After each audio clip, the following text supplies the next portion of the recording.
Hi guys, it's Mark from Mind Frontiers again. Now this is the next video of my talk. Yesterday or day before I was asked to do a discussion on mental health in relation to asking for help. Now from a male perspective, males are often brought up to believe that they've got to be strong, independent, and women too nowadays. A lot of men have been told, they get told things as they grow up, and this is where our belief system occurs. As we start growing up, we're told things as we grow up. For example, don't cry, I'll give you something to cry about. Men don't cry. It's a sign of weakness. Women don't cry. It's a sign of manipulation. Complete and utter rubbish. We all are human beings. We're all individuals. And no matter how we're brought up from our parents or parent guardians or whoever brings us up, what we say to our children influences how they're going to be in the future. If you say to a child,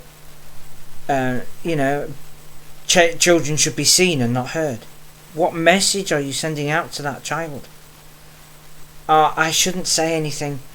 I'm being picked on at school, but I shouldn't say anything because children should be seen and not heard. And this all comes into our programming, guys. The more we say things, even if we don't realise what we're saying, we are programming ourselves and our children will grow up with experiences of, well, I shouldn't say anything because I might cause offence, or I shouldn't say anything because I'm going to get judged or picked on for what I believe. What we need to start doing, guys, is addressing that situation. Now, I'll give you a little brief history of me. I went through a very bad period of depression after a big relationship split. And I was not in a very good place. And I was always told, I'll give you something to cry about, or, these sort of common words that are said. So I didn't believe I could open up to anybody. I used to be a nurse, but I still didn't believe I could openly express myself, or even in fact cry in front of people, or cry by myself, because the stigma and the judgment from society around made me feel hopeless, made me feel ridiculous. But that's not the case, guys. I luckily had something to cling on to at that period of time.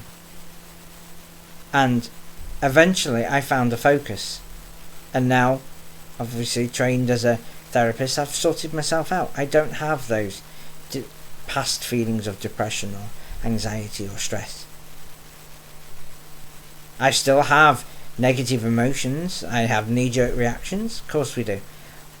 All human beings do. But the difference is I deal with it. But until I found somebody that I could talk to, I went through psychology, I went through counselling, and even some of the counsellors were quite judgmental because they believed that men should be the strong people, women should be the strong person. I was told to just man up. It's not the best thing to do, guys. When we have emotions that affect our bodies, whether they are negative or positive, our chemicals run around the blood, and that affects every cell of our body. Now, if we spread love, joy and happiness, and we experience that, we have better chemicals running around our body. But when we have negative feelings running around our body all the time, very self-critical bodies, such as, critical voices, as that you can't do that, you're useless, whatever it might be, that affects our body. It causes illness, it causes disease. We are uncomfortable with ourselves. And we have to start learning to say, actually, I'm not in a good place here. Because otherwise we are just going to make ourselves worse. And by opening up and being able to express ourselves in a very safe environment with people that we trust, or with professionals, or whoever it might be, can actually allow that emotion, allow that chemical body that's driving your body with all the adrenaline and the cortisone to be released.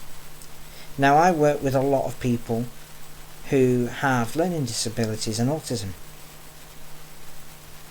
These people often find it hard to express their emotions, and often are judged because they might express it in the middle of a park or in the middle of a supermarket. But we've got to be able to start removing that judgment. We've got to look at this stigma of men don't cry and it's a sign of weakness, or women being the breadwinners and being the house people and having to be strong for their partners. Load of rubbish, guys. We all have to work together. Men, women, we're equal. We need to do things with equality. We need to teach ourselves and teach others, especially children, that it's all right to express our emotions. That it's all right to go and ask people for help, should you need it. Because we all need help, guys. Sometimes it's only a little bit of help. Sometimes it can be a lot of help. And some people, just a smile can help people. A hug can help people. But we all have our emotions, and our emotions go up and they go to this side. They go up and down. Our emotions are transitory. They do not last unless we pay attention to them. And the more we focus on them, the longer they will last. So when we have negative emotions and we're in that deep dark pit, and a lot of people go, I'm in this deep dark pit and I can't get out, I'm in this rut and there's no one to help me. But are we open to the help?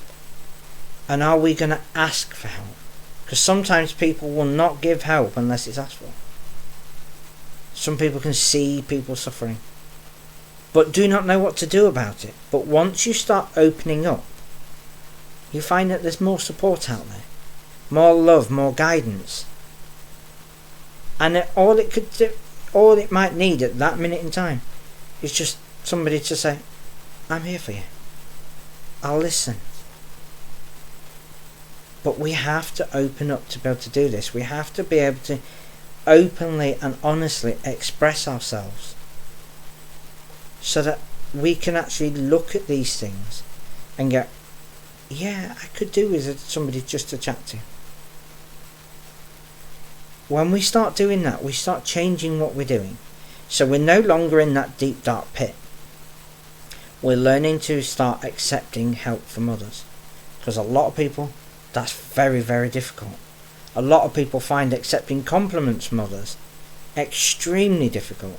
So if you used to say somebody, oh, you look nice in that, but they're in that deep dark pit, they're gonna, what are you talking about? Because it's difficult as a society when we are programmed with lots of negativity. But that's why we need to start talking and expressing ourselves, so that we can start learning to do things in a different way. Negativity will breed negativity. But if we start asking for help, and we're asking for help in a genuine way, not just go, I want this and I want that, and take. We're working together, guys. Partnerships, relationships, companionships, friendships, they're all give and take. We all work together.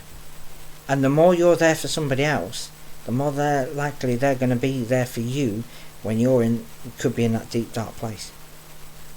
So as Dumbledore says, why not just, darkness can be found when only one remembers to switch on the light.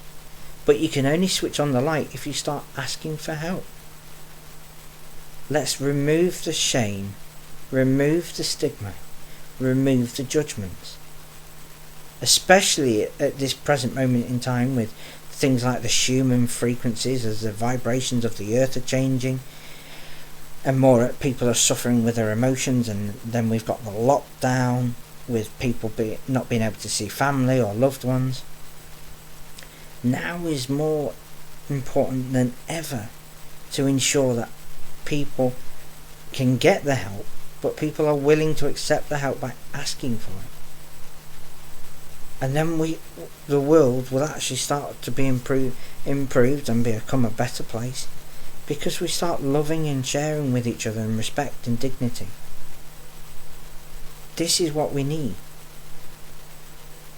In the United Kingdom at the minute, there's a massive mental health crisis. Now, I am pretty sure that that's quite common globally at this present moment in time. And many people are suffering in silence. Let's break that silence, because people that are suffering in silence often do not know what to do, don't know where to go, don't know what to say, don't even know how to ask for help, don't even want to admit that they may need help because they're strong, they're independent. We need to start addressing this, guys. If you know somebody that is struggling, just say, for example, do you want to talk about it? And they say no. Okay, I'll just sit here and give you a hug. The fact that you're sitting there with them, with that particular person, when they're in a deep dark pit, can actually just give them a ladder and help the light switch on. And then they might feel that actually, yeah, do you know what? I can talk about it. And when we start talking about it, we can look at what the processes are, what the causes are, and if things can be done. And then we can start learning other techniques, like looking at letting things go with mindfulness, or various techniques. There's thousands of techniques out there.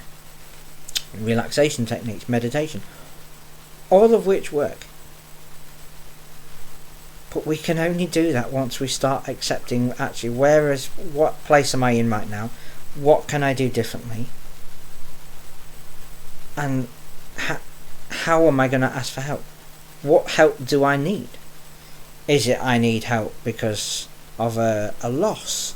Or is it help because I don't know what I'm doing, or I have no idea where I want to be in the future? There's many, many reasons, and this can stem from being born all the way up into adulthood. Many, many thousands of reasons why we could be in that deep dark pit. But we'll only know if you start asking for help, so that we can look at different things so that we can help you, and that you'll be able to help yourself. When clients come to me, I like to teach them skills so that they've got the skills that they can use in the future. So if something else crops up, they know how they might be able to deal with it. Not rather than focusing on I don't know what to do. So a plan of action can be beneficial. So plan how you're going to ask for help. What help do you actually need? Where do you need that help? And then you're removing the stigma. You're removing the judgments, because you're actually going, yeah, I actually do need help. So when we talk about things like bad habits, so biting the nails, for example, you've got pre-contemplation. Oh, no. And then it's contemplation. Yeah, I might have a problem with biting my nails. Just an example. Then you go into sort of looking at, well, what do I do about it? So we look at sort of an action, and then we look at a behaviour, so it's a strategy, and then we bring it back and we carry out that plan, and then we reflect to see if actually that cycle is starting to change. And sometimes asking for help, it can be the hardest thing you can ever do when you've got problems with anxiety, depression, stress, whatever it might be. The actual fact of actually, yes, I need to admit that I need some help here. That is the biggest and hardest thing that anybody can ever do. And it takes a lot of courage and a lot of determination and hard work and motivation to go, yeah, okay, let's see this through. So for those that give judgments and stigma because people aren't asking for help, stop it.